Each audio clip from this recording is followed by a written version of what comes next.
what happened is that every local sovereign nation. Halo sahabat Tirata Channel, kembali lagi bersama kami untuk membahas mengenai update Pi Network. Semoga sahabat semua dalam keadaan sehat dan bahagia. Tidak akan habis cerita jika kita berbicara mengenai Pi Network. Tidak banyak media besar yang mau terbuka membahas proyek kripto ini.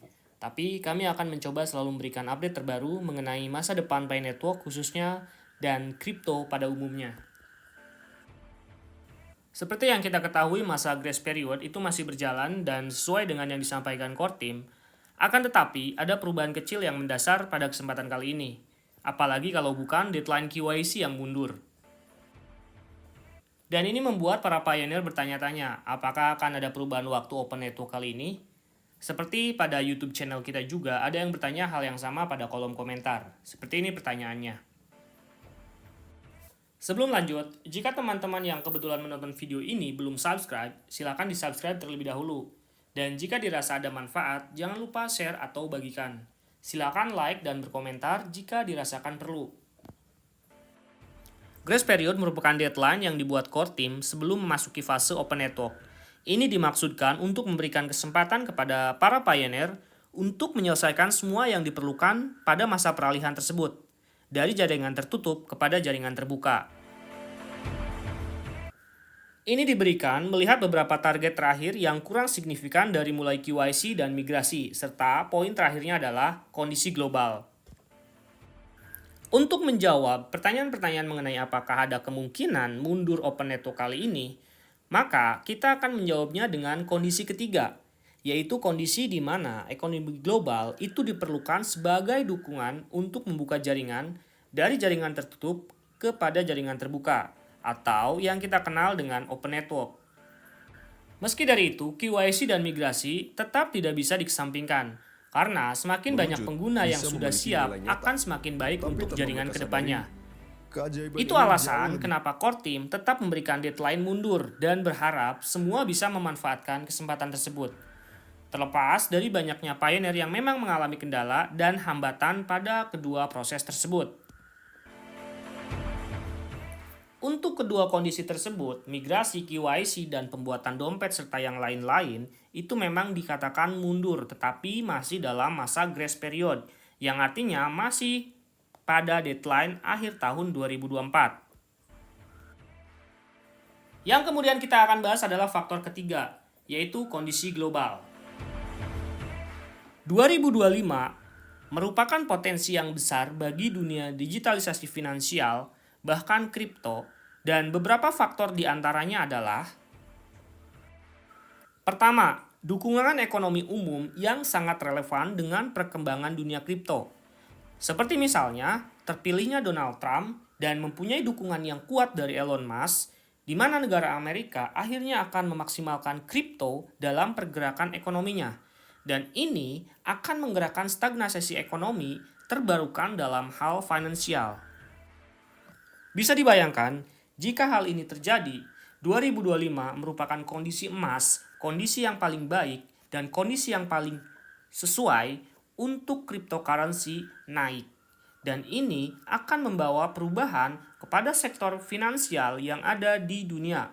Karena biasanya jika Amerika melakukan sesuatu dan itu akan diimplementasikan segera untuk negara-negara lainnya. Bayangkan jika Pi Network juga berkontribusi pada 2025 launching, sehingga efek domino ini juga akan dirasakan oleh semua kalangan. Di belahan dunia lain, Cina dan Rusia itu sama-sama sedang mengembangkan mata uang baru untuk melawan dominasi dolar Amerika dengan sekutu negaranya yang tergabung dengan BRIC. Bahkan China per November 2024 sudah melegalkan penggunaan kripto di negaranya, tetapi tidak diperkenankan untuk mengganti mata uang fiat, atau bisa dikatakan sebagai instrumen investasi.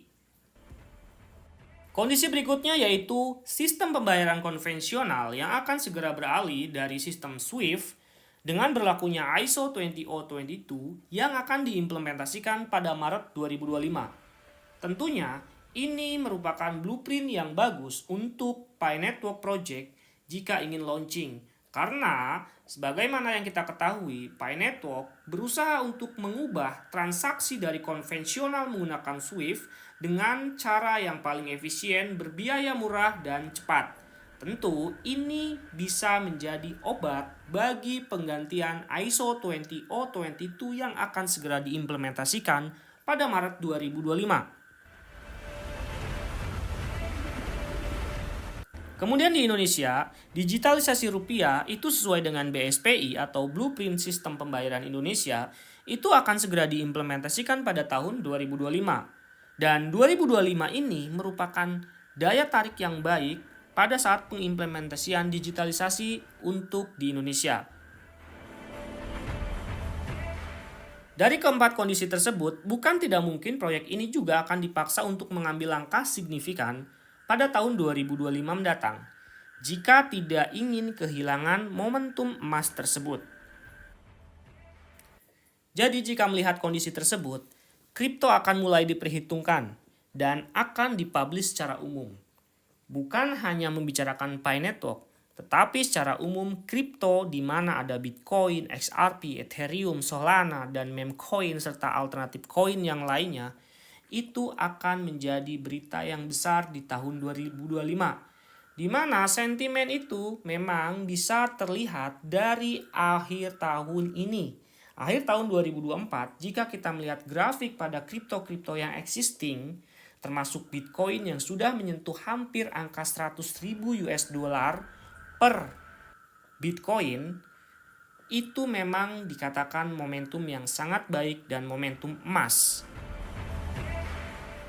Kembali lagi kepada komitmen grace period tersebut adalah komitmen yang diberikan core team untuk semua pioner yang belum atau bahkan sudah tidak menambang.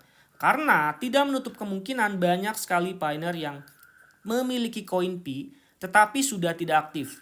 Dan ini adalah filter pertama untuk dua kondisi utama. Sedangkan kondisi ketiga mengenai kondisi umum itu tidak bisa dipengaruhi oleh core team.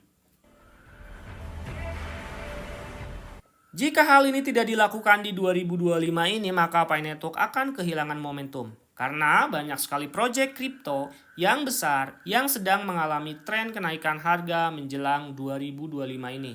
Seperti yang kita kasih tahu tadi, contohnya beberapa alternatif koin XRP yang sama menggunakan Stellar Protocol juga mengalami momentum kenaikan signifikan.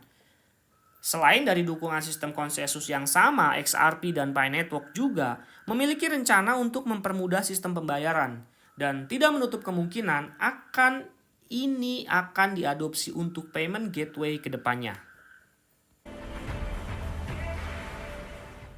Jika suka video ini, jangan lupa share, komen, dan like sehingga video ini dapat bermanfaat bagi khalayak ramai. Pi Network atau Pi Network memiliki sistem AML yang kuat yang akan sepaham dengan dunia perbankan. AML atau AML adalah anti-money laundry, di mana proses KYC adalah salah satu cara data penggunanya dimasukkan ke dalam sistem blockchain. Dan tidak akan ada yang dapat mengekskripsi data tersebut, seperti yang kita ketahui cara kerja blockchain akhir-akhir ini. Lalu apa bedanya dengan KYC pada bank konvensional dan exchange? Kita akan bahas pada video berikutnya ya. Ingat, kita sedang beralih ke Web 3.0, bukan lagi pada web versi sebelumnya. Jadi harusnya tidak ada keraguan untuk kita dalam mengikuti proyek ini. Perkara nilainya berapa, kita tidak akan tahu, tapi mari kita mulai dengan merevolusi sistem keuangan ke depannya. Video ini bertujuan untuk menambah literasi, bukan untuk financial advisor. Dan pesan kami, selesaikan apa yang sudah kita mulai karena ada biaya dari setiap waktu yang sudah kita lewati. Contoh Bitcoin.